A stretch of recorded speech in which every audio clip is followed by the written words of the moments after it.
ও আমাদের 7 জন ছিল, 7 জনের থেকে কাজ দেওয়ার নাম করে 10 লাখ টাকার উপরে টাকা নিয়েছে। এখন আমাদের কথা, আমাদের কাজই ওকে দিতে পারে না, আমাদের টাকা লাগবে, বাস আমাদের টাকাও দেবে। সরকারি চাকরি দেওয়ার নামে আর্থিক প্রতারণা।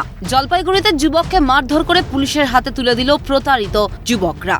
ধৃতের নাম প্রীতম ঘোষ। এলাকার সূত্রের খবর, প্রীতম নিজেকে শাসক দল তৃণমূলের ছাত্র সংগঠনের ইঞ্জিনিয়ারিং সেলের রাজ্য কোঅর্ডিনেটর হিসেবেই পরিচয় দিত। রাজ্যের মন্ত্রী অরূপ বিশ্বাস, দেবাংশু ভট্টাচার্য, তৃণাঙ্কুর ভট্টাচার্যের মতো তৃণমূলের প্রথম সারির নেতাদের সঙ্গে ছবি রয়েছে প্রীতমের। ফলে তাকে সহজেই বিশ্বাস করে টাকা দিয়েছিল বহু বেকার যুবক। বিশ্বাস অর্জনের জন্য রাজ্য সরকারের বিশ্ব বাংলার লোগো নকল করে স্ট্যাম্প তৈরি করে ভুয়ো নিয়োগপত্র তৈরি করেছিল প্রীতম। জাল করা হয়েছিল তৃণমূলের জেলা সভানেত্রীর স্বাক্ষর। কিন্তু অভিযোগ, নিয়োগপত্র ভুয়ো হওয়ায় মিলছিল না চাকরি। প্রতারিতরা টাকা ফেরতও পাচ্ছিলেন না। এই অবস্থায় টোপ দিয়ে বুধবার প্রীতমকে ডাকা হয়। প্রীতম পৌঁছতেই তাকে বেধড়ক মারধর শুরু করে উত্তেজিত প্রতারিতরা। ও আমাদের 7 জন ছিল, 7 জনের থেকে কাজ দেওয়ার নাম করে 10 লাখ টাকার উপরে টাকা নিয়েছে।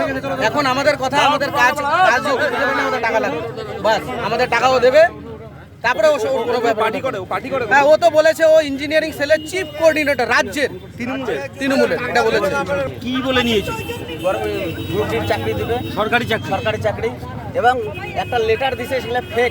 আমরা আইডিআই করছি, সেটার মধ্যে ফেক। আমি বলছিলাম আইডিআই করতে পারবো, আমি বলছিলাম ওখানে আমি দিই।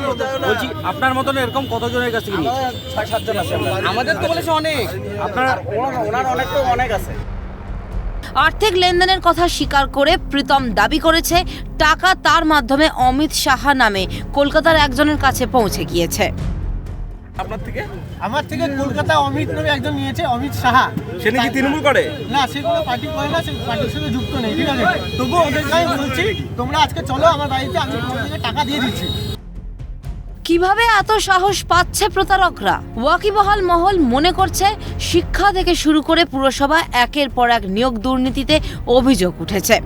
অবৈধ উপায়ে অর্থের বিনিময়ে চাকরি কার্যত নিয়ম হয়ে দাঁড়িয়েছে রাজ্যে। সেই সুযোগটাই কাজে লাগাচ্ছে প্রতারকরা। শাসক দলের নাম ব্যবহার করে চাকরির প্রতিশ্রুতি দিয়ে দেদার টাকা তুলছে তারা। দুর্নীতি কার্যত মজ্জাগত হয়ে যাওয়ায় মানুষও বিশ্বাস করছে। গোটা ঘটনায় আক্রমণ শানিয়েছে বিজেপি। এ তো বলির পাঠা, কারণ এই ব্যক্তির মতো হাজার হাজার এজেন্ট তৃণমূলের নেত্রী তৈরি করেছেন। প্রত্যেক জেলায় জেলা সভাপতি কালীঘাট থেকে নির্দেশ অনুযায়ী তারা এরকম এজেন্ট তৈরি করেছেন, যারা চাকরি দেওয়ার নাম করে টাকা তুলেছে, কোটি কোটি টাকা তারা তুলেছে। এখন কিছু কিছু এজেন্ট পাবলিকের হাতে গণধোলাই খাওয়া শুরু করেছেন।